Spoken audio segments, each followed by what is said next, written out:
Kadar gasilci hitite nekam na pomoč, je zelo pomembno, kakšna intervencijska pot, kakšen bo čas, v katerem boste prispeli na kraj dogodka, da pomagate pri požaru, poplavi in tako naprej. Kako je z intervencijskimi potmi zdaj v zadnjem obdobju? Se je to kaj izboljšalo, ne? Ja. Kar se tiče intervencijskih poti, lahko rečem, da smo neka specifika, posebno prostovoljci, ker prostovoljci morajo že od doma leteti z vozilom v sam gasilski dom in od tam s gasilskim vozilom na samo intervencijo.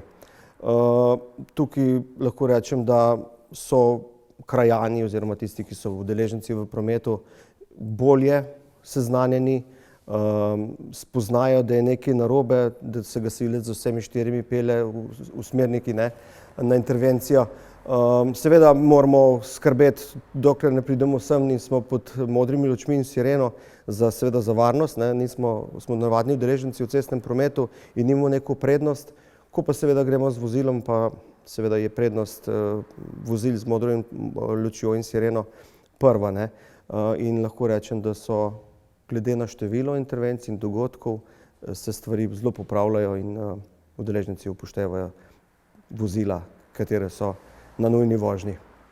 Kakšen je vaš nasvet tistim, ki se znajdejo na cesti v trenutku, ko vi hitite na pomoč? Tisti, ki se znajdejo, ko vidijo vozilo, da gre z modro lučjo in sireno, naj se peljejo naprej, naj ne bremzajo pred nami, tako kot so bili včasih, ko dejansko prideš do vozila, se pripelje za njim in se pač ustraši in zabremza, na rob ceste zapelje, tako da je nevarnost tudi naleta. Naj se peljejo normalno naprej, dajo smernik in se umaknejo iz vozišča, kolikor je to možno, in da lahko mi brez problema potem nadaljujemo pot varno naprej do kraja nesreče.